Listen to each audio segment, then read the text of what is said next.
Salve, salve, galera!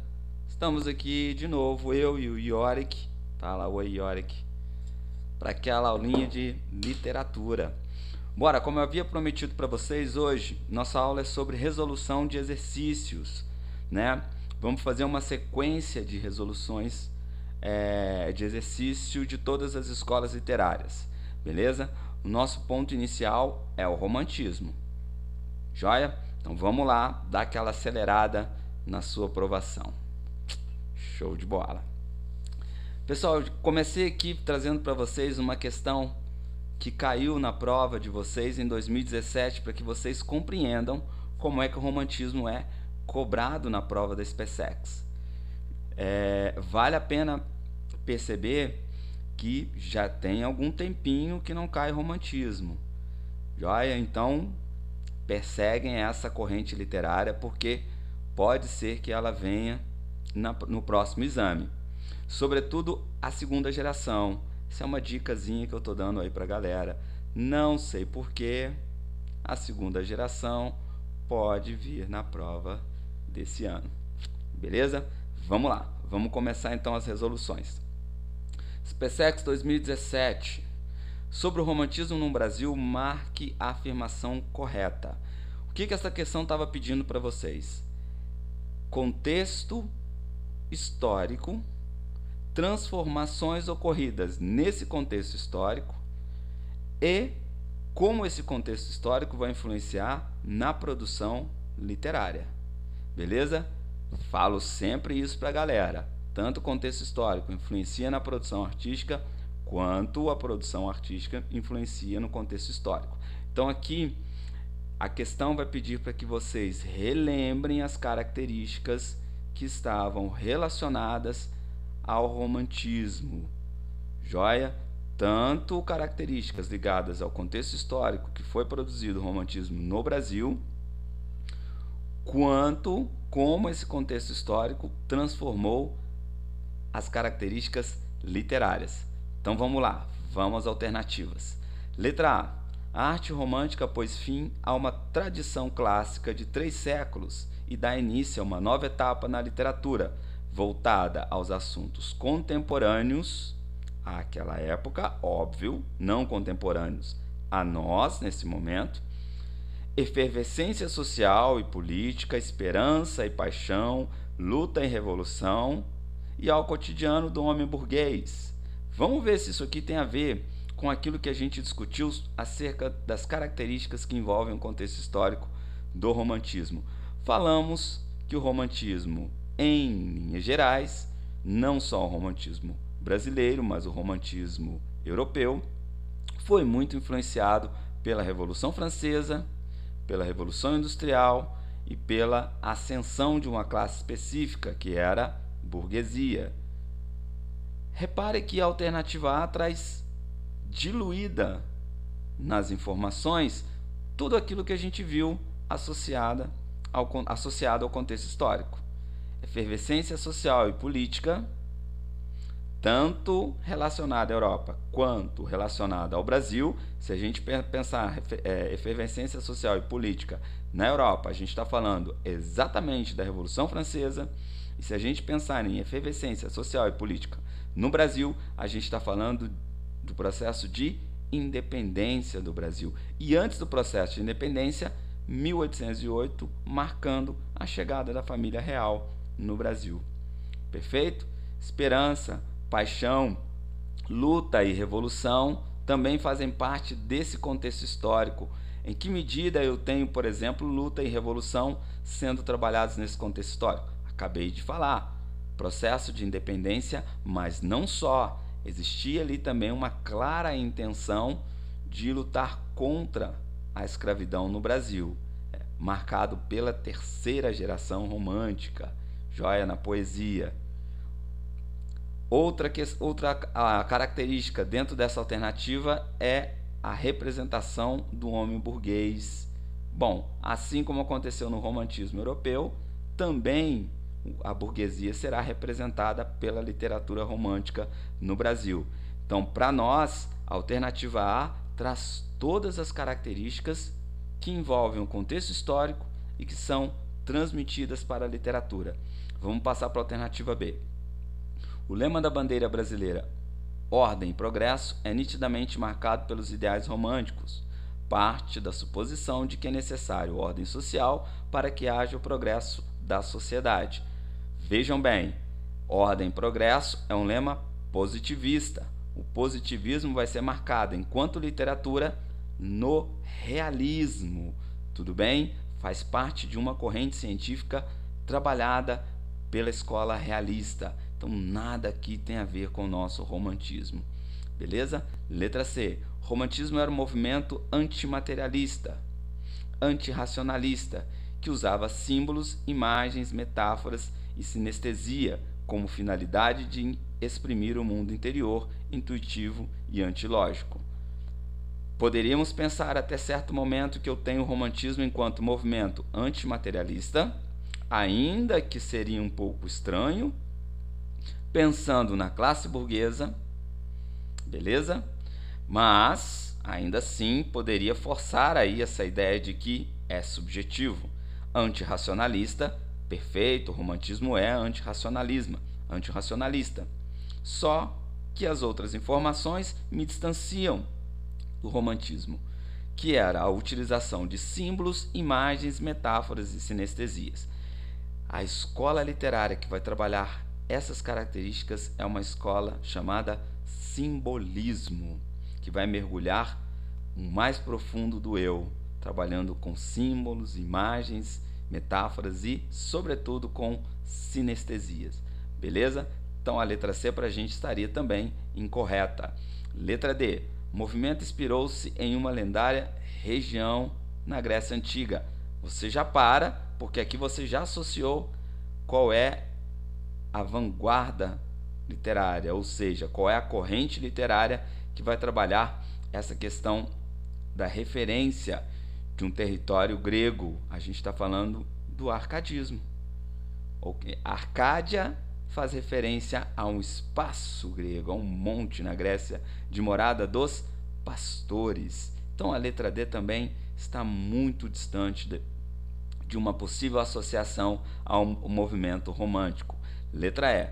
O estilo romântico registra o espírito contraditório de uma época que se divide entre as influências do Renascimento, o materialismo, o paganismo e o sensualismo, e o da onda de religiosidade trazida, sobretudo, pela Contra-Reforma.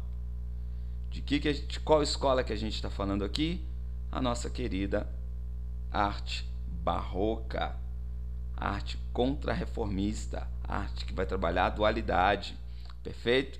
Então, nos resta pensar que a única alternativa possível seria letra A, a arte romântica, pôs fim em uma tradição clássica de 3 séculos e dá início a uma nova etapa na literatura.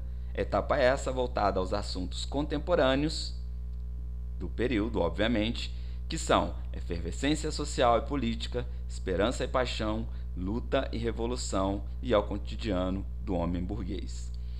Perfeito? Questão, então, que nós resolveríamos simplesmente compreendendo como o contexto histórico irá influenciar nas características desta corrente literária. Vamos, então, para a próxima.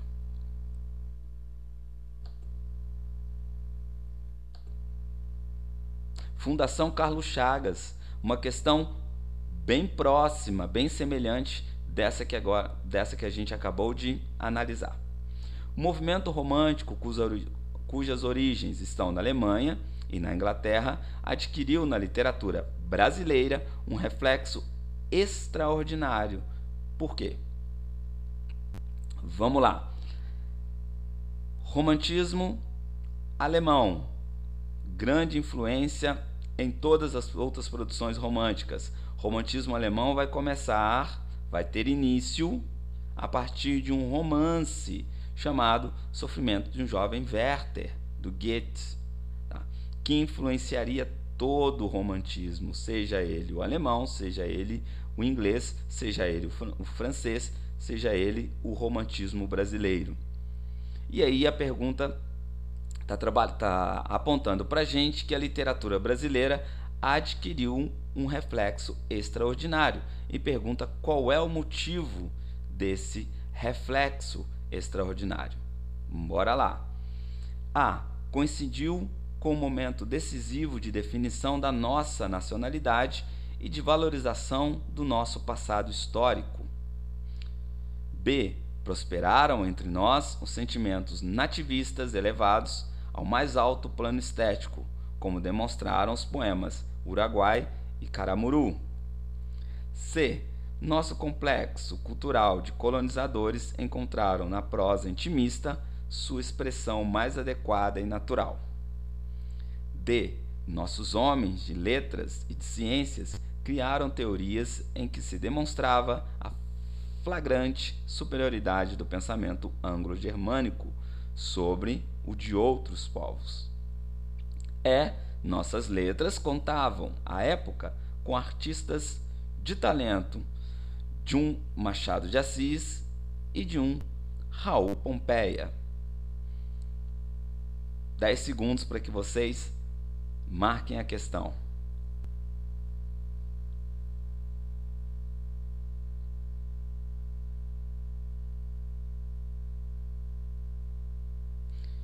Bora então. Quem marcou a letra A acertou a questão. Isso por quê? Porque o nosso romantismo coincidiu com o momento decisivo na definição de nossa nacionalidade. Acabamos de falar com isso. Acabamos de falar sobre isso. O nosso romantismo está presente no momento em que o Brasil se torna independente de Portugal. E essa característica vai influenciar diretamente na produção da literatura nacionalista. A gente está falando aí, sobretudo, da primeira geração romântica na poesia. Mas a prosa romântica também irá trabalhar essas questões nacionalistas. Então, a formação de uma nação e o sentimento desse nacionalismo será impregnado na literatura romântica. Então, sim, coincidiu com esse momento decisivo de definição de um nacionalismo e, ao mesmo tempo, de valorização do nosso passado histórico. Vamos retomar algumas características que a gente discutiu na aula sobre o romantismo. O romantismo, de modo geral, e aí quando eu falo romantismo de modo geral, estou falando do romantismo europeu, ele tinha como uma das características a representação da identidade de uma nação.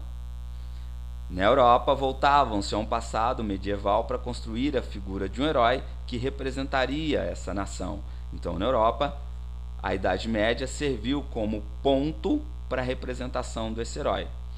Como nós, no Brasil, não tivemos a Idade Média, o romantismo voltou no período pré-colonial para construir a imagem do nosso herói, que vai ser representada pela figura do indígena. Então, a valorização do nosso passado histórico está ligado a essa representação do herói e tudo aquilo que ele, de forma ideal, representava enquanto nação.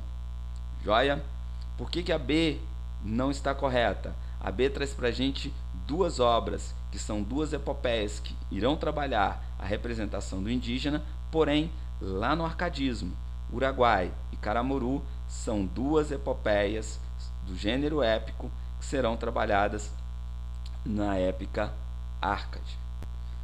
Por que a letra C não estaria certa? Nosso complexo cultural de colonizadores encontrava na prosa intimista sua expressão mais adequada e natural. A prosa romântica não era uma prosa intimista. A literatura intimista, sobretudo na prosa, a gente vai encontrar lá no modernismo, com a Clarice Lispector e com João Guimarães Rosa. Joia? A nossa prosa, ela era subjetiva e ideal. Perfeito? Letra D. Nossos homens de letra e de ciência criaram teorias em que se demonstrava a flagrante superioridade do pensamento anglo-germânico sobre o dos outros povos. A intenção dos romances e dos autores dentro da literatura romântica era valorizar os povos nacionais, ainda que a um modelo europeu. Então não tinha essa tentativa de mostrar uma superioridade do pensamento europeu, sobretudo do pensamento anglo-germânico. Joia? Letra E, nossas letras contavam à época com artistas de talento de um Machado de Assis e de um Raul Pompeia. E aqui beira ao absurdo. Raul Pompeia e Machado de Assis pertencem consecutivamente às obras naturalista e realista, ainda que alguns considerem Raul Pompeia como realista, tá? Eu posso entendê-lo também como naturalista. Então, estamos falando de autores do movimento literário ou de movimentos literários do segundo 800, do século XIX, da segunda metade do século XIX, que seriam o realismo e o naturalismo. Então, gabarito para a gente, letra A. Passamos aqui para a leitura de um poema da segunda geração romântica. Então vamos lá, vamos entender como a segunda geração romântica pode vir a ser cobrada na prova de vocês. Lembrando que agora há pouco eu disse para ter atenção a essa segunda geração, porque pode ser uma boa questão para a prova de vocês esse ano. Tá ok? Vamos lá entender quais são as características dessa segunda geração, ou seja, vamos retomar a partir das questões quais são as características dessa segunda geração e entender como é que os conceitos são aplicados dentro dessas questões. Eu disse para vocês que o que diferencia a prova de vocês não é o conteúdo em si. O conteúdo da literatura ele é igual, ele é semelhante à grande maioria dos concursos. Então não vale a pena a gente se aprofundar em coisas desnecessárias. O que eu preciso é entender como os conceitos são aplicados dentro das questões mais comuns à prova de vocês. E é exatamente isso que eu estou fazendo aqui, buscando mostrar a aplicabilidade de alguns conceitos dentro de questões que giram no mesmo nível das questões que a gente encontra na prova de vocês. Vamos à leitura do poema. Ter 20 anos sem gozar de leve aventura de uma alma de donzela, e sem na vida ter sentido nunca na suave atração de um róseo corpo meus olhos turvos se fechar de gozo. Nos meus sonhos pelas noites minhas passam tantas visões sobre meu peito, palor de febre meu semblante cobre, bate meu coração com tanto fogo, um doce nome os lábios meus suspiram, um nome de mulher, e vejo lânguida no véu suave de amorosas sombras, seminua, abatida, a mão no seio, perfumada visão, romper a nuvem, sentar-se junto a mim nas minhas pálpebras. O alento fresco e leve como a vida, passar delicioso. Que delírios! Acordo palpitante, ainda procuro, embalde a chamo, embalde as minhas lágrimas, banho meus olhos e o suspiro e gemo. Imploro uma ilusão, tudo é silêncio, só o leito deserto, a sala muda, a amorosa visão, mulher dos sonhos. Eu sou tão infeliz, eu sofro tanto, nunca virás iluminar meu peito com um raio de luz desses teus olhos. Claramente uma poesia da segunda geração, né? Típicas características dessa segunda geração, no qual a gente encontra melancolia, tédio, o famoso spleen, né? Que seria essa melancolia, esse sofrimento, né? Essa depressão em termos atuais. Tudo isso está muito claramente representado dentro desse poema do Álvares de Azevedo. Então vamos lá à questão. Os versos acima integram a obra Lira dos 20 Anos, de Álvares de Azevedo. Da leitura deles, podemos depreender que o poema, veja que aqui está cobrando da gente uma interpretação do poema. Deixa eu colocar minha imagem para cá, para que vocês consigam acompanhar. De novo, a questão está pedindo uma interpretação do poema. Nesse caso, eu não estou trabalhando com a cobrança das características diretamente. Eu estou instrumentalizando essas características na interpretação do poema de Álvares de Azevedo. Letra A. Ilustra a dificuldade de conciliar a ideia de amor com a de posse física. Letra B. Manifesta o desejo de amar e a realização amorosa se dá concretamente em imagens de sonho. C.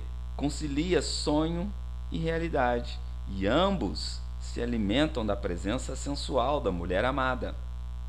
Letra D. Espiritualiza a mulher e a apresenta em recatado pudor, sobre véu suave de amorosas sombras. Letra E.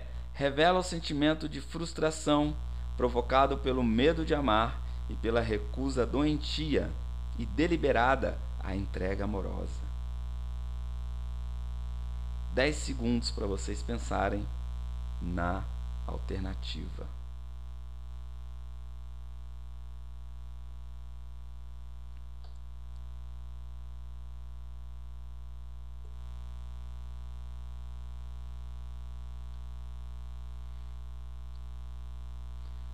Acertou quem respondeu letra A. Ilustra a dificuldade de conciliar a ideia de amor com a de posse física. Vamos ver como é que isso está lá na poesia?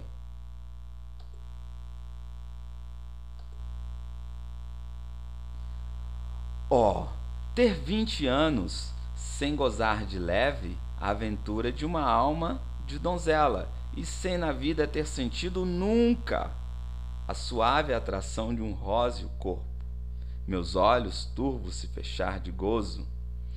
Bom, nesses 5 primeiros versos, o eu lírico deixa claro para a gente que ele jamais experimentou a sensação de ter um contato físico com uma mulher. Continuamos. Nos meus sonhos, pelas noites minhas, passam tantas visões sobre o meu peito. Nesse caso, nos sonhos, o eu lírico consegue ter imaginação. Vamos ver qual é a imaginação que ele tem. Pavor de febre, meu semblante corre, bate meu coração com tanto fogo. Um doce nome os lábios meus suspiram, o nome de uma mulher. E é exatamente no sonho que ele encontra essa mulher. E vejo lânguida, no véu suave de amorosas sombras, seminua nos sonhos, abatida a mão no seio, perfumada a visão, romper as nuvens, sentar-se junto a mim nas minhas pálpebras, o alento fresco e leve como a vida, passar delicioso. Que delírios! Então ele tem todas as sensações maravilhosas enquanto ele sonha. Porém, o eu lírico vai acordar. Acordo palpitante. Ainda a procuro. Chamo-a. Minhas lágrimas caem. Suspiro e gemo. Imploro uma ilusão sequer. Mas tudo é silêncio. Só o leito deserto, só a cama vazia, a sala muda. Amorosa visão, visão, mulher dos sonhos. Eu sou tão infeliz. Eu sofro tanto. Nunca virás iluminar meu peito como um raio de luz desses teus olhos, ou seja, dificuldade de conciliar as duas relações. Beleza, galera? Vamos dar sequência e aí a gente parte para uma outra questão do Álvares de Azevedo. E aqui eu vou chamar a atenção para uma característica muito interessante do Álvares de Azevedo. A gente precisa lembrar que essa obra, Lira dos 20 Anos, que é a obra de poesia do Álvares de Azevedo, é dividida em duas partes. Tem autores que trabalham com 3 divisões, tem textos que trabalham com a ideia de 3 divisões, mas costumam recorrer a 2 divisões porque a terceira parte, quando dividem em 3, ela simplesmente retoma a primeira. Então é mais interessante eu entender que são 2 divisões. Bom, e essas divisões dentro da Lira dos 20 Anos vai ser configurada a partir de um personagem, ou melhor dizendo, de 2 personagens da peça Tempestade de Shakespeare, que são Ariel e Caliban. Falei isso para vocês. A figura de Ariel representa o bem e a figura de Caliban representa o mal. Os poemas da segunda parte dessa Lira dos 20 Anos são poesias carregadas de ironia. O próprio Álvares de Azevedo, na introdução dessa segunda parte, vai dizer que será irônico com todo aquele autor que construiu a primeira parte. Ou seja, ele está construindo uma ironia acerca dele mesmo. Vamos à questão. Teu romantismo bebo. Ó, minha lua, os teus raios divinos me abandonam. Torno-me vaporoso, e só de ver-te, eu sinto os lábios meus se abrir de sono. Álvares de Azevedo, Luar de Verão, Lira dos 20 Anos. Nesse excerto, o eu lírico parece aderir com intensidade aos temas de que fala, mas revela de imediato desinteresse e tédio. Essa atitude do eu lírico manifesta a... Vamos voltar ao trecho para a gente entender por que ele está dizendo que existe um desinteresse e um tédio. Teu romantismo bebo, ó minha lua, os teus raios divinos a teus raios divinos me abandono, torno-me vaporoso, e só de ver-te eu sinto os lábios meus se abrir de sono. Não aguento mais essa aula.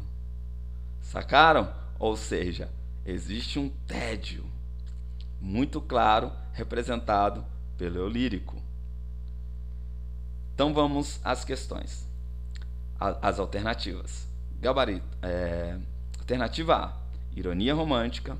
Alternativa B, tendência romântica ao misticismo. Letra C, melancolia romântica. Letra D, aversão aos românticos, à natureza. Letra E, fuga romântica para o sonho. 10 segundos para que vocês respondam a esta questão.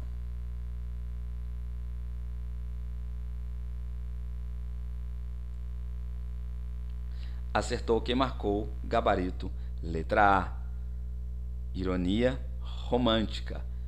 Por que ironia romântica? E aqui a gente começa a aprofundar as questões relacionadas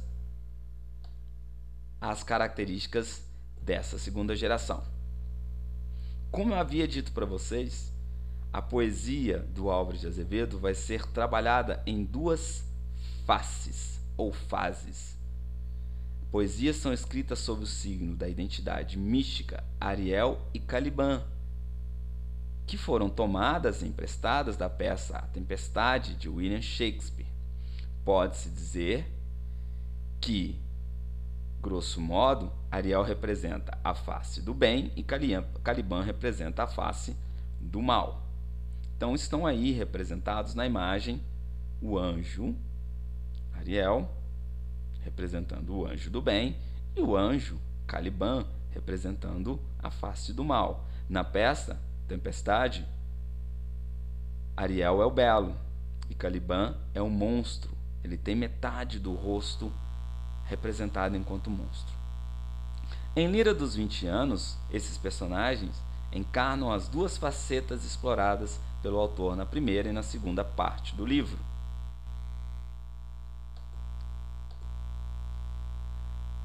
A obra é originada em 3 partes. Como eu disse para vocês, alguns autores consideram essas 3 divisões. Vamos entender por que eu considero 2 e outros tantos consideram 2.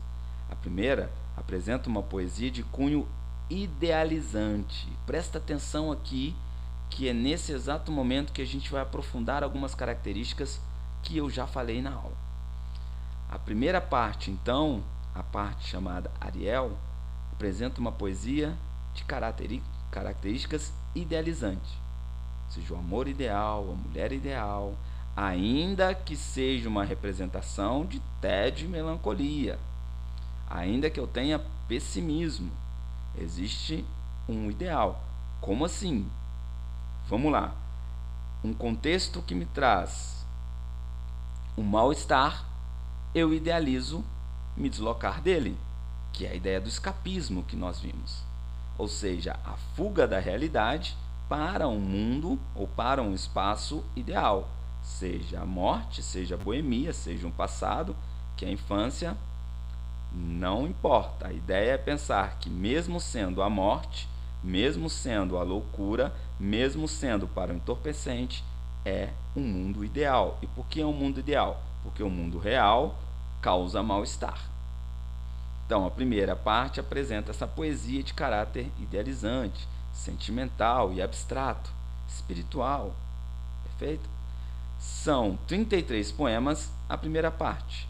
Na segunda parte, o poeta envereda pela ironia e pelo sarcasmo. Então, a segunda parte, que é representada por Caliban, vai trazer uma poesia irônica. Como eu disse para vocês, o próprio Álvares de Azevedo vai ironizar a primeira produção que ele fez das liras de 20 anos. Ele vai trabalhar poesia com sarcasmo em relação a tudo aquilo que ele produziu. São 19 poemas dentro da segunda parte. A terceira parte é uma retomada da primeira e são 29 poemas. Então, por que eu divido em 2 partes? Porque a terceira parte nada mais é do que a retomada dessa primeira parte de cunho idealizante, sentimental e abstrato. Perfeito? Vamos aqui aos temas de cada uma. Com Ariel estão os temas como o amor, a mulher e Deus, trabalhava no nível platônico e sentimental. A mulher assume o caráter sobre-humano de virgem angelical, objeto amoroso de encontro que, para a angústia do eu lírico, nunca se realiza, mas ele sempre busca. Então, por exemplo, se essa mulher não existe num plano real, se essa mulher já morreu, o eu lírico deseja morrer para encontrá-la. Com Caliban é a face sarcástica, irônica e autocrítica do fazer poético. Sobressaem os temas melancólicos, da tristeza, da morbidez e do satanismo. Caliban rege a segunda parte do livro, irônica e satânica, vem diretamente relacionar-se com Lord Byron e a questão do spleen, que é a melancolia. Beleza, galera? Então, aqui a gente consegue aprofundar a partir de um poema. Então, volto a dizer, a ideia é pensar como é aplicado o conceito dentro do poema. E aqui eu tenho 2 fragmentos e uma questão. Vamos lá. Fragmento 1. Pálida, à luz da lâmpada sombria, sobre o leito de flores reclinada, como a lua por noite embalsamada, entre as nuvens do amor, ela dormia.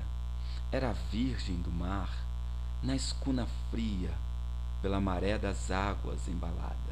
Era um anjo entre nuvens da aurora, que os sonhos se banhava e se esquecia. Bom, preciso entender como a mulher e o amor está sendo representado aqui. Joia? Eu tenho uma mulher que é apresentada enquanto virgem. Então eu tenho o eu lírico idealizando essa mulher, essa pureza, e eu tenho ela representada enquanto anjo, que vive entre nuvens da aurora. Ainda que tenha ou esteja representada enquanto natureza todo aspecto negativo comum à segunda geração. Como assim? Essa mulher encontra pálida a luz da lâmpada sombria. Metaforicamente, essa lâmpada sombria seria a lua e a mulher pálida, que traz uma ideia de que ela estaria morta ou quase morta. E onde ela está deitada? Sobre o leito das flores reclinadas. Já interpretamos esse poema. As flores reclinadas são as flores que nós encontramos em estado de morte, são as flores que estão ali no cemitério, e ela está sobre esse leito. Então ela está num túmulo. E tem como lua por noite embalsamada. Eternamente a lua é que ilumina essa mulher. Lembrando que uma das características do romantismo é que a natureza vai representar o estado de alma do eu lírico. Perfeito? Vamos dar sequência, vamos para um fragmento 2, que é um outro poema. É ela, murmurei tremendo, e o eco ao longe murmurou, é ela. Eu a vi, minha fada aérea e pura, minha lavadeira na janela. Esta noite eu ousei mais atrevido, nas telhas que estalavam os meus passos, ir espiar seu venturoso sono. Vê-la mais bela de Orfeu nos braços, como dormia, que profundo sono. Tinha na mão o ferro do engomado, como roncava, maviosa e pura. Quase caí na rua desmaiado. É ela, repeti tremendo. Mas cantou nesse instante uma coruja. Abri cioso a página secreta. Oh, meu Deus, era um rol de roupa suja. Vamos diferenciar a representação dessa mulher. No primeiro poema, ela é representada de forma angelical. No segundo poema, ela é representada de maneira real, concreta, desmistificando a imagem ideal do primeiro poema. Como eu entendo essa desmistificação da imagem real? Veja bem, o eu lírico diz que vê essa mulher. É ela, e murmura. Sim, o eco responde, a natureza responde. Sim, é ela. E aí ele diz, minha fada aérea e pura. Então, nesse primeiro momento, a gente tem uma ligeira impressão de que essa mulher será representada de forma ideal e angelical. Porém, o eu lírico continua. É ela a minha lavadeira. E aí, com ironia, eu desconstruo a imagem angelical e perfeita dessa mulher. É minha lavadeira na janela. E esta noite eu ousei mais atrevido nas telhas que estalavam nos meus passos. Então o eu lírico está aqui representando uma ação concreta. Ele busca ver essa mulher. E ela dormia. Que sono profundo! E o que tinha nas mãos essa mulher? Um ferro de passar roupa. Tinha na mão o ferro do engomado. E qual outra característica dessa mulher? Ela roncava. Logo depois ele diz que quase caiu na rua desmaiado. É ela, repeti tremendo. Mas cantou nesse instante uma coruja. Veja que a coruja é que retira o brilho daquela imagem que ele vai construindo para a gente.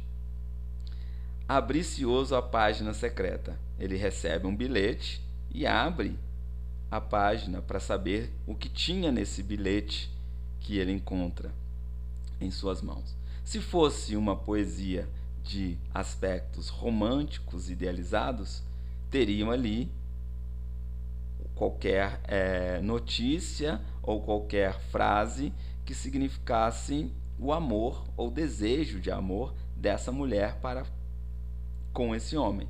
Mas veja bem o que ele encontra nesse bilhete.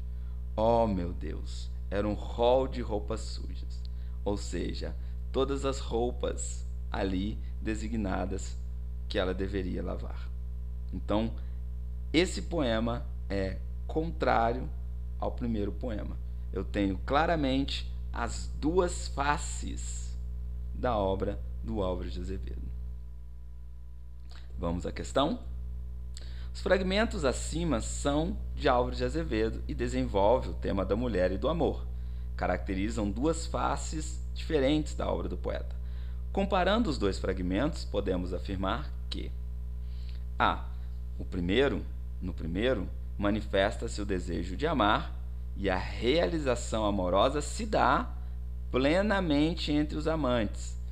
Bom, se eu identifiquei que o primeiro representa a face Ariel, eu não posso, em hipótese alguma, considerar que existe uma realização amorosa. B. No segundo, apesar de haver um tom de humor e sátira, e realmente tem, não se caracteriza o rebaixamento do tema amoroso. Bom, o tema amoroso no romantismo, de modo geral, é a idealização da mulher e a idealização do amor.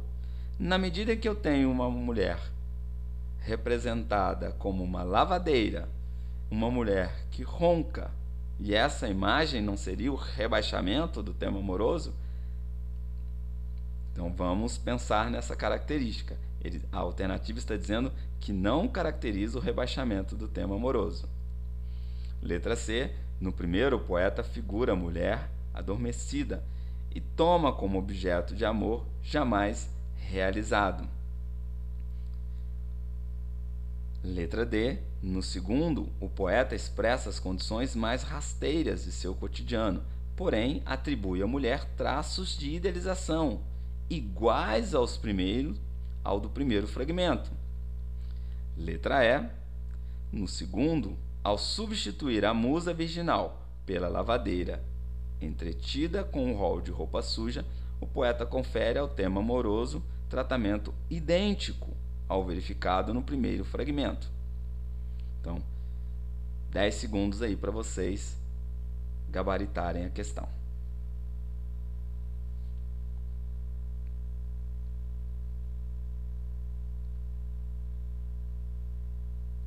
Respondeu corretamente quem marcou o gabarito letra C. No primeiro, o poeta figura a mulher adormecida e a toma como objeto de amor jamais realizado, porque é um amor ideal. Essa é a primeira fase, ou a primeira face, que é Ariel.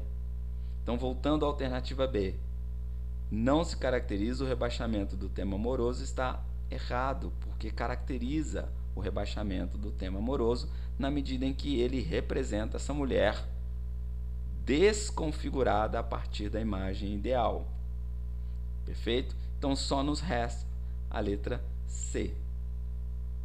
Então aquilo que eu disse para vocês, a gente consegue entender como pode ser aplicado de forma um pouco mais aprofundada aquelas características que nós vimos durante a aula.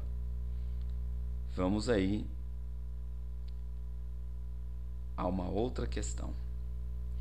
Saindo da segunda geração, indo para a primeira geração, lembrando que primeira geração romântica, a gente está falando de nacionalismo e indianismo, e na figura do autor principal, que é Gonçalves Dias, como eu disse para vocês durante a aula. Então vamos ver como pode vir a ser cobrada uma questão que retrata essa primeira geração.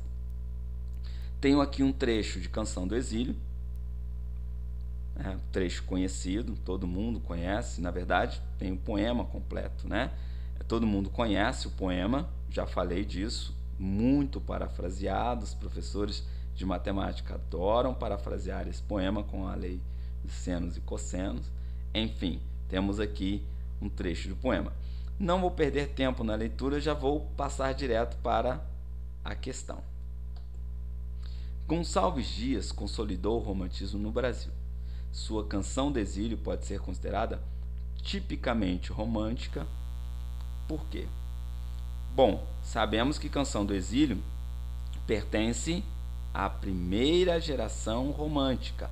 A questão está perguntando o porquê que essa canção pode ser considerada tipicamente romântica. Quais são as características que eu encontro na Canção do Exílio, ou melhor dizendo, no poema Canção do Exílio, que a configurem como romantismo brasileiro, sobretudo. Vamos às alternativas. Letra A. Apoia-se nos cânones formais da poesia clássica greco-romana. Emprega figuras de ornamento, até com certo exagero. Evidencia a musicalidade do verso pelo uso de aliterações. B. Exalta a terra natal, a nostálgica e saudosista. O tema é tratado de modo sentimental e emotivo. C. Utiliza-se do verso livre como ideal de liberdade criativa. Sua linguagem é hermética, ou seja, fechada, erudita. Glorifica o canto dos pássaros e a vida selvagem. Letra D.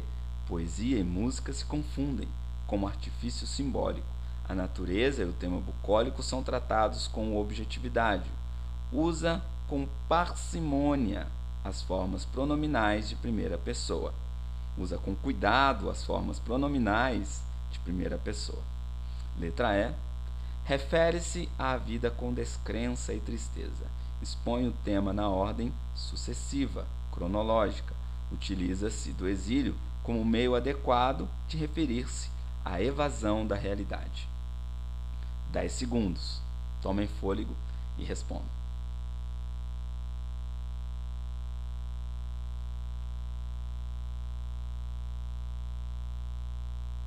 Respondeu correta quem marcou gabarito letra B.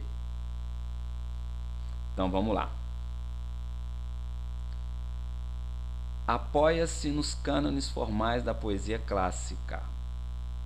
Falei com vocês na aula que o romantismo vai simplificar a literatura. Ou seja, por que o romantismo irá simplificar? Na verdade, ou seja, não. Por que o romantismo irá simplificar a literatura? Lembra que eu disse para vocês que começou um processo de comércio, que é na relação triangular que surge no romantismo? Que relação triangular é essa? A figura do autor, dono da obra, a própria obra, o objeto pertencente a esse autor, e o leitor, que será o consumidor. Então eu tenho quem produz o produto e quem consome. Lembrando que quem irá consumir esse produto será a burguesia, relacionada muito a dois públicos específicos, que são as mulheres e os jovens estudantes. Onde eu quero chegar com isso? Eu disse para vocês que a literatura vai se adaptar ao público consumidor. Eu disse para vocês também que naquele momento a burguesia não possuía a erudição que a nobreza possuía. Então a literatura precisava simplificar-se para que esse público consumidor, obviamente, consumisse a literatura. Então a letra A está dizendo que apoia-se nos cânones formais da poesia clássica greco-romana. Emprega figuras de ornamento. Tudo isso me faz pensar que eu tenho uma poesia erudita. Tudo bem? E o que eu tenho, pelo contrário, eu tenho uma simplificação das formas. Não estou dizendo aqui, cuidado, que no romantismo não irá ocorrer uma estrutura formal. Irá ocorrer, só que ela será simplificada. Então o gabarito da letra A estaria incorreta. Letra B, que seria o gabarito, vamos ver quais informações que trazem para a gente marcá-lo. Exalta a terra natal, nacionalismo. característica básica da primeira geração romântica. É nostálgica e saudosista. Sim, Canção do Exílio conta a história de um eu lírico exilado, que fora da sua terra natal, valoriza a sua terra natal e deseja reencontrá-la. Então eu tenho nostalgia e saudosismo. O tema é tratado de modo sentimental e emotivo. Sim, subjetividade, que é uma das principais marcas do romantismo. Então o gabarito é letra C. Por que não pode ser a letra A? Desculpa, gabarito é letra B. Por que não pode ser a letra C? Utiliza-se do verso livre. Bom, vocês não viram isso comigo, mas o verso livre será utilizado lá no modernismo. Então aqui eu ainda tenho uma estrutura, ainda que simplificada, eu ainda tenho uma estrutura formal. Então não há utilização do verso livre como ideal de liberdade criativa. E olha que contradição, sua linguagem é hermética. O verso livre, o ideal de liberdade, vai produzir uma linguagem não hermética. Então, linguagem hermética e erudita também não são características do romantismo. Letra D, porque a letra D estaria errado, poesia e música se confundem, poderia até se confundir. Porém, a gente precisa lembrar, como eu disse para vocês, que foi no Renascimento que poesia vira poesia e música vira música. Então, no trovadorismo eu tinha essa confusão entre poesia e música. A natureza e o tema bucólico, e aqui a gente começa a se distanciar. A natureza e o tema bucólico são tratados com objetividade. A escola literária que irá trabalhar essa característica é o nosso arcadismo. Beleza? Por fim, ele vai falar nessa alternativa ainda que usa com parcimônia as formas pronominais de primeira pessoa. Vamos analisar.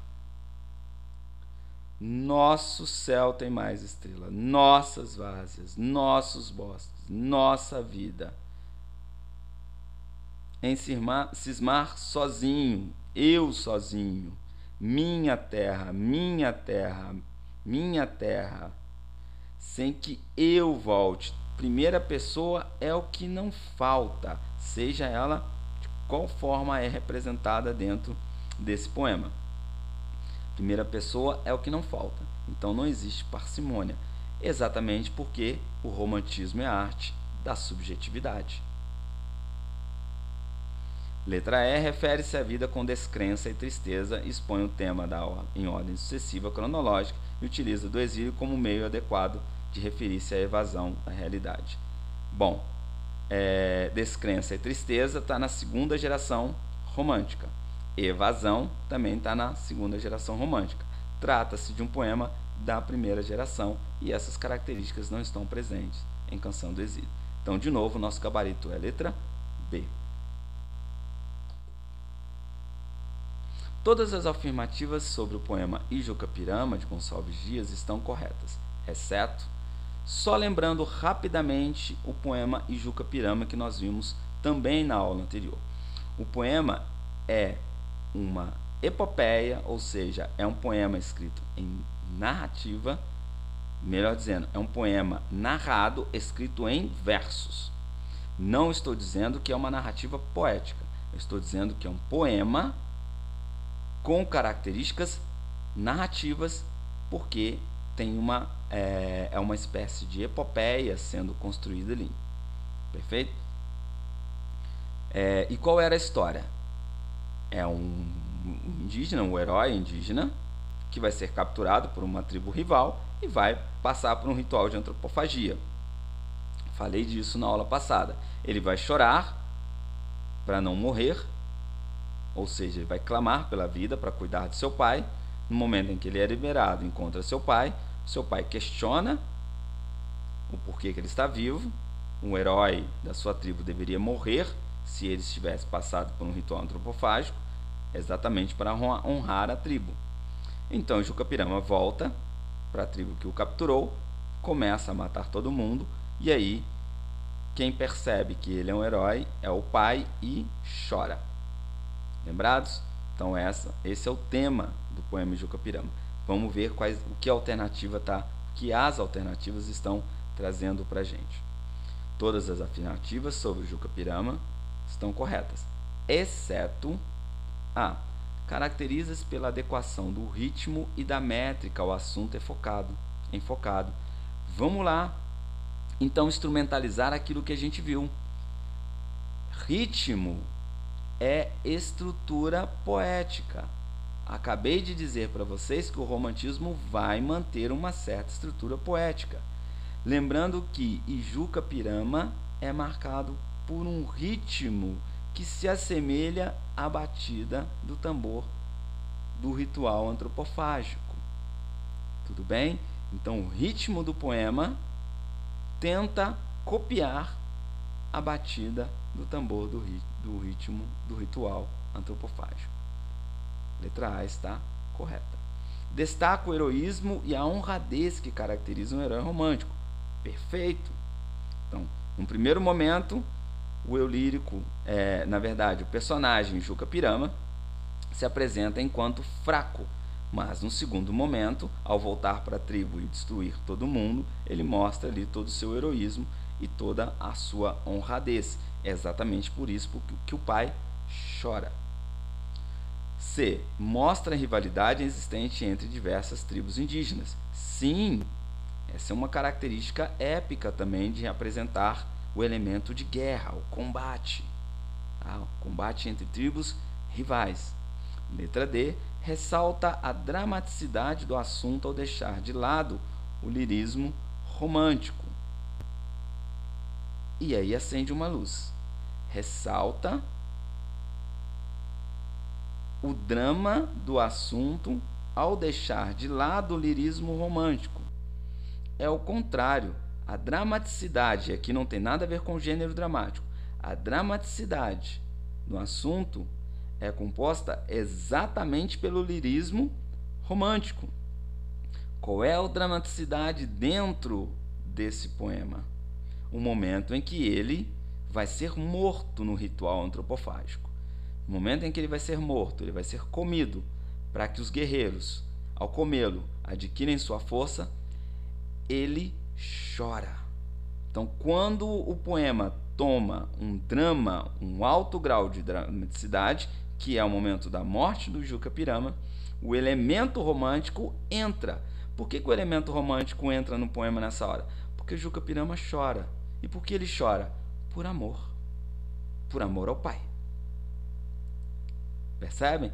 Então, letra D é a alternativa errada. Vamos conferir se a letra E ajuda nessa resposta. Letra E revela uma preocupação antropológica ao mostrar os usos e costumes dos indígenas.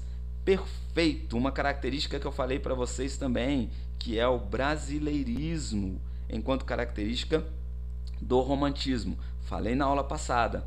Esse brasileirismo irá dar sobretudo na linguagem. Então, ao introduzir elementos da cultura indígena, eu tenho um processo de antropofagia, ainda que o conceito de antropofagia só irá ser trabalhado na literatura lá no modernismo. Joia? Então aqui, de novo, nós estamos aprofundando tudo aquilo que a gente viu dentro das questões. Gabarito letra D.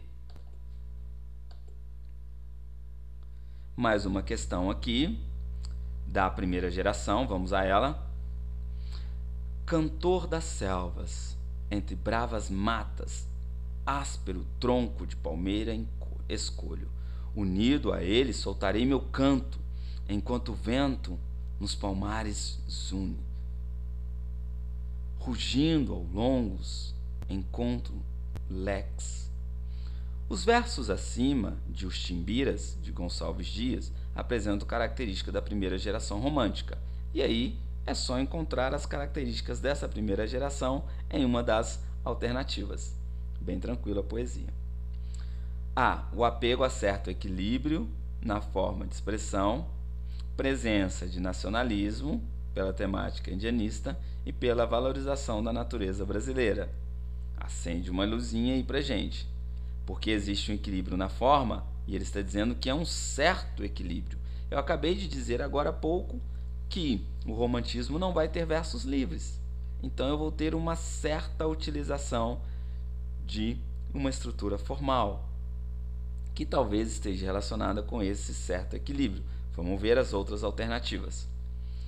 Resistência aos exageros sentimentais e à forma de expressão subordinada às emoções. Resistência aos exageros sentimentais, eu posso até não ter um exagero na primeira geração, mas resistência a esse exagero eu não encontro. Resistência à forma de expressão subordinada às emoções, óbvio que não. A emoção vai ser representada nas expressões.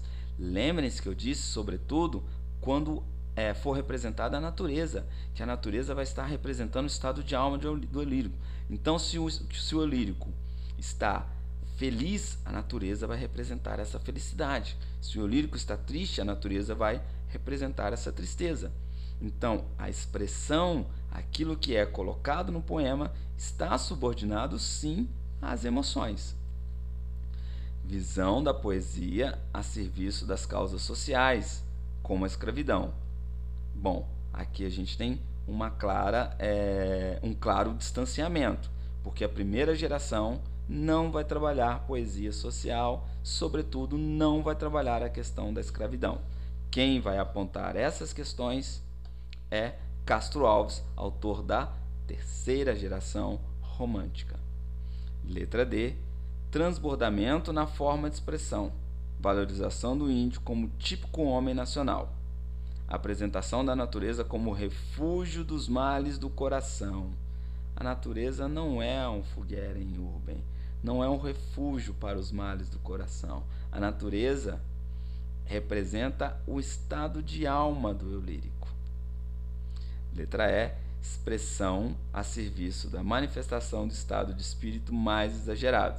Sentimento profundo de solidão.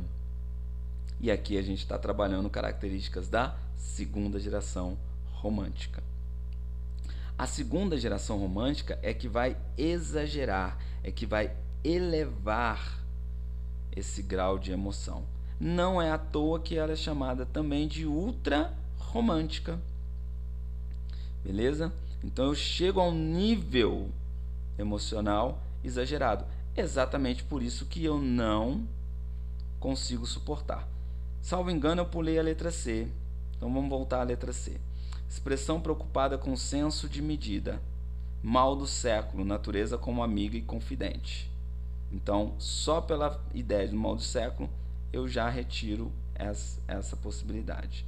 Então, para a gente, o único gabarito possível seria letra A. Apego a um certo equilíbrio na forma de expressão, presença de nacionalismo pela temática indianista e pela valorização da natureza brasileira. Características da primeira geração. Bom, indo para a terceira geração, e aí aqui a gente começa a analisar como essa terceira geração foi constituída, pegando as características do Castro Alves, autor dessa terceira geração, e da própria terceira geração, para compreender como é que isso pode ser cobrado. Vamos lá. Poema Navio Negreiro, é o poema mais cobrado em termos de poesia social. Vamos lembrar aqui que a terceira geração, chamada de poesia social, chamada de poesia condoreira, chamada de poesia hugoana, não irá trabalhar apenas as questões sociais e, sobretudo, as questões da escravidão.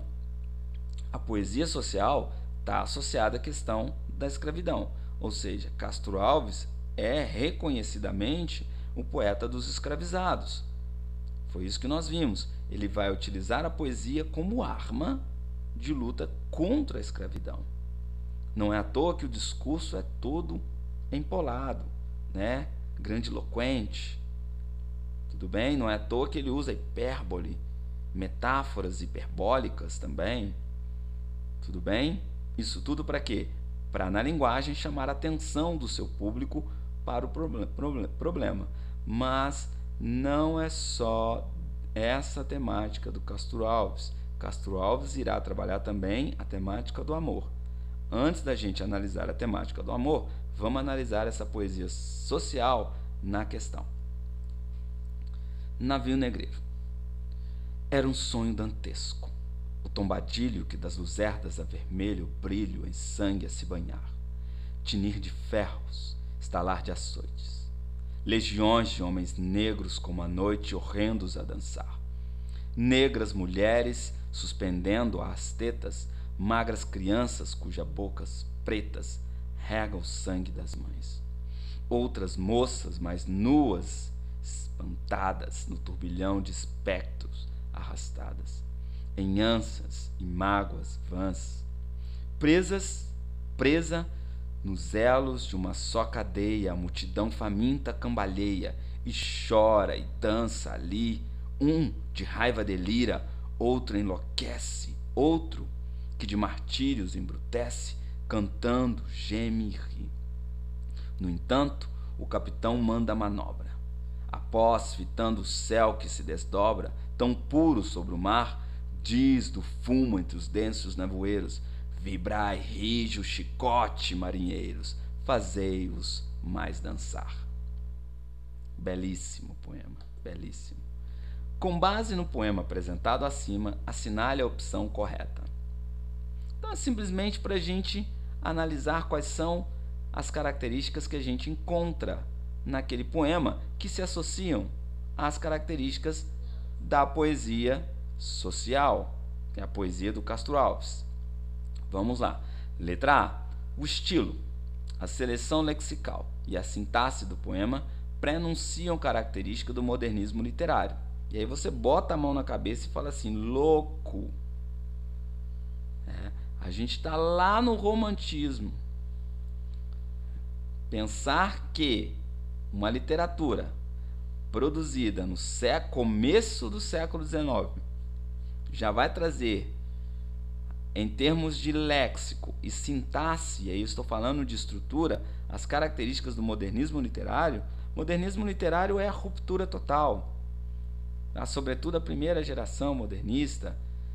Então, em termos de estrutura, eu não tenho relação com o modernismo, ainda que tenha ali uma certa liberdade no romantismo. Mas não, o léxico, que são as palavras, e a estrutura sintática do poema, esse poema que a gente acabou de analisar, não se associa ao movimento modernista, sobretudo da primeira geração modernista. B. Por focalizar o problema social. Até aí legal. O poema é predominantemente dissertativo. E aí a gente tem que pensar o que é uma dissertação. Provavelmente aqui a questão está tentando aproximar uma ideia de que o poema, apesar de ser do gênero lírico, tem uma linguagem em prosa. Pisca uma luzinha. Vamos ver se as outras alternativas possibilitam eu descartar. Isso por quê? Porque está dizendo predominantemente. E está falando do gênero dissertativo. O gênero dissertativo é aquele que constrói uma tese, um ponto de vista. Beleza? Então, ainda que pisque uma luzinha, essa luz está um pouco distante. Da temática do poema, permite-se concluir que se trata de um exemplo de poesia condoreira. Legal. Até aqui sim. Lembrando que o condor, essa ave, vai representar dois aspectos importantes que nós discutimos. De um lado, metáfora da liberdade, e de um outro, metáfora de uma visão ampla, panorâmica, porque o condor tem um voo alto e ao subir em determinado patamar, ele tem uma visão mais panorâmica do problema. Então, até aqui a alternativa está correta, em que a emoção é utilizada para reforçar a denúncia que se pretende empreender. Perfeito. é um poema que vai trabalhar uma linguagem grandiloquente com um aspecto emocional na própria prosódia, que é a maneira como eu apresento o poema, e vai buscar reforçar a denúncia trabalhada por Castro Alves, que é o problema da escravidão. Então, nossa alternativa correta aqui é a letra C. Significa dizer que o gênero dissertativo, ainda que fosse aproximado à prosa, não estaria correto, ainda que o poema traz ali alguma questão relacionada à prosa, beleza? Não há construção de tese. Então, vamos ver por que a D está incorreta. O esquema de rimas apresentado no poema pode ser representado por AA, BB, CC. E aí é só voltar no poema e analisar se eu tenho esse esquema. Era um sonho dantesco.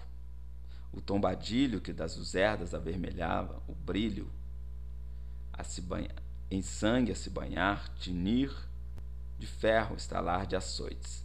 Então vejamos. Ilho, ilho, a.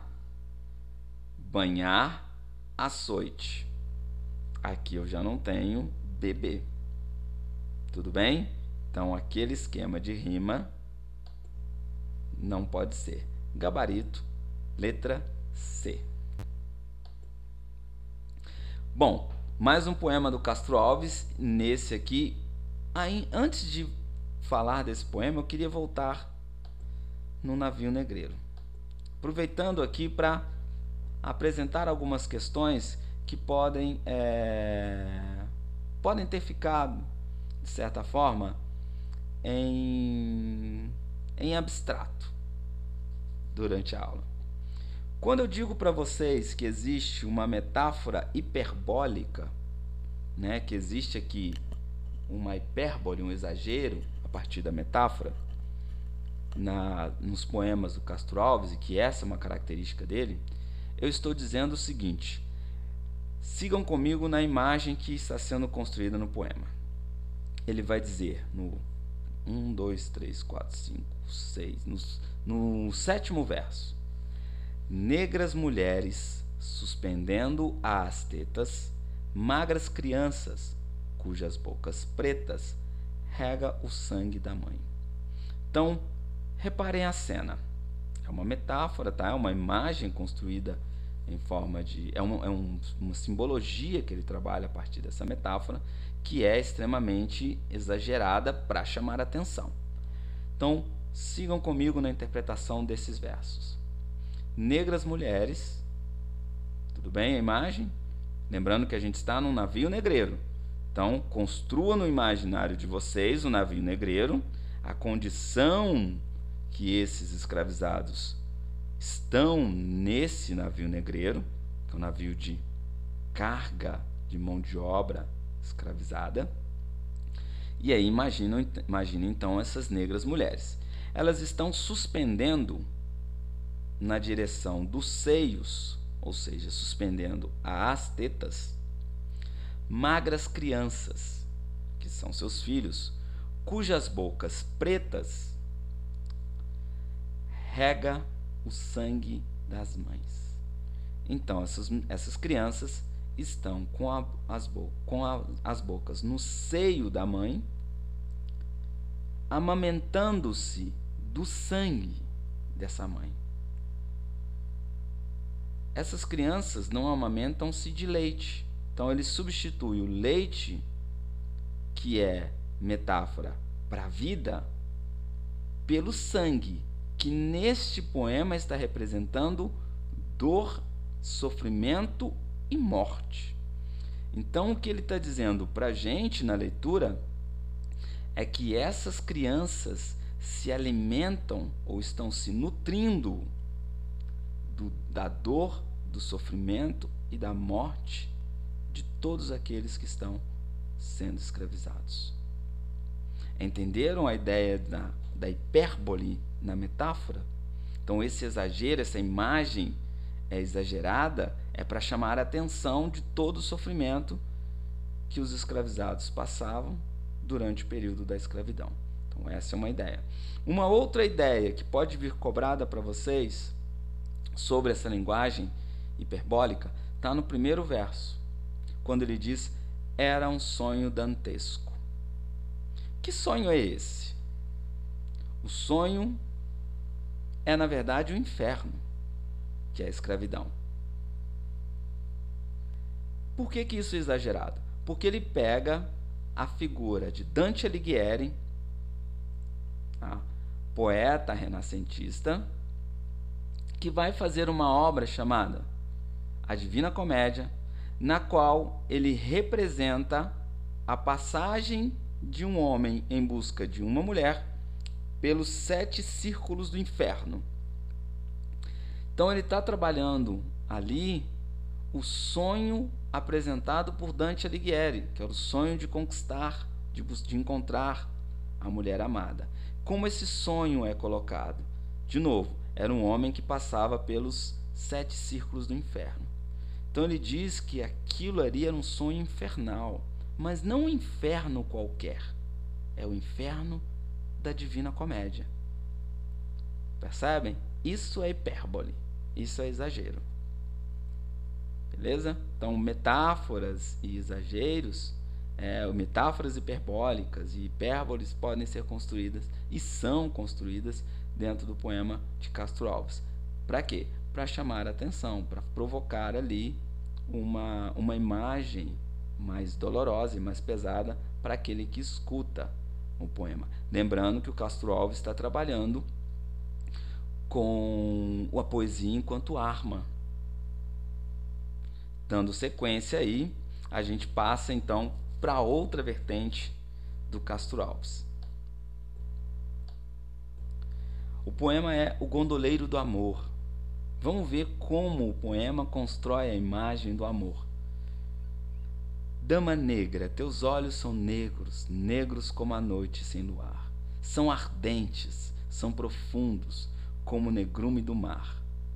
Sobre o barco dos amores, da vida boiando a flor, douram teus olhos a fronte do gondoleiro do amor. Lembrando que o gondoleiro do amor é aquele que atravessa em uma gôndola, um barco. Então é aquele que rema, aquele que faz a passagem ali remando para fazer a travessia.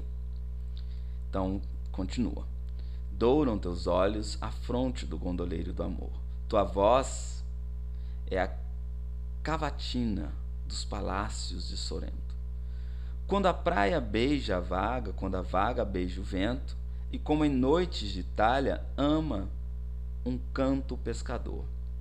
Bebe a harmonia de teus cantos, o gondoleiro do amor. Teu sorriso é a aurora que o horizonte enrubesceu. Rosa aberta com o biquinho das aves rubras do céu. De novo. Rosa aberta com o biquinho das aves rubras do céu.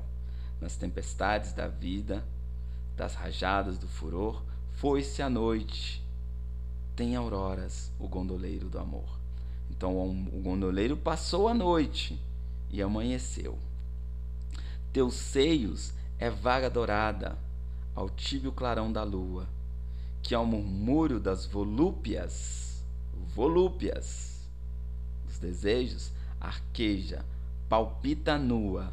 Como é doce em pensamento no teu colo, no largor. Folgar, naufragar, perder-se. O gondoleiro do amor?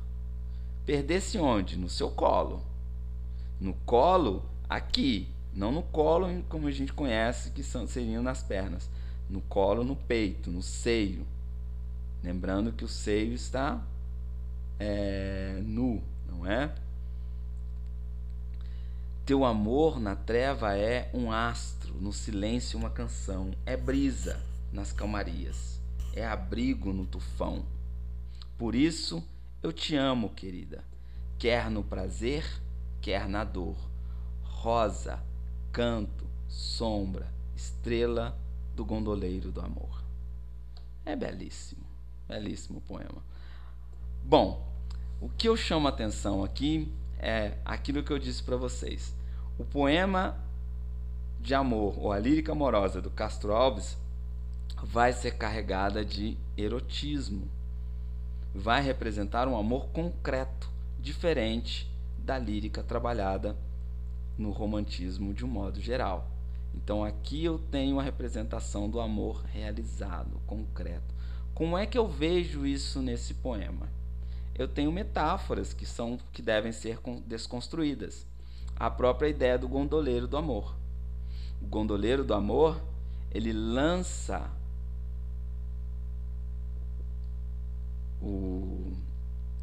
esqueci o nome desse cabo que a gente usa para poder remar. O remo, desculpem, ele lança o remo nas águas. Lembrando que essa mulher é comparada às águas. Então, o remo automaticamente vai ser comparado a alguma coisa do homem, enquanto as águas serão comparadas a alguma coisa dessa mulher, que eu não preciso dizer o que é. Bom, vamos à questão. Aqui está pedindo para a gente simplesmente marcar qual alternativa representa a terceira geração. Vamos lá. São só 3 alternativas, tá? Essa questão aqui é para vocês compreenderem as características propostas por Castro Alves em relação à lírica amorosa. Letra A. Na terceira geração, a presença de um sensualismo por meio de uma descrição de uma mulher real, concreta, com características típicas de mulher. Além disso, o amor é expresso de forma real, concreta e possível de ser vivido e realizado. A visão dos românticos era impregnada de um olhar pessoal sobre a realidade, que era descrita de forma idealizada. Isso também se aplicava à pátria. O sentimento nacionalismo de um país recém-independente era expresso de forma exagerada, uma vez que eram exaltados apenas os aspectos positivos da pátria. Letra C. O pessimismo presente no poema era conhecido como o mal do século, no qual o artista achava impossível realizar seus desejos. Há a presença de tédio, morbidez, sofrimento, pessimismo, negativismo, satanismo, masoquismo, cinismo e autodestruição.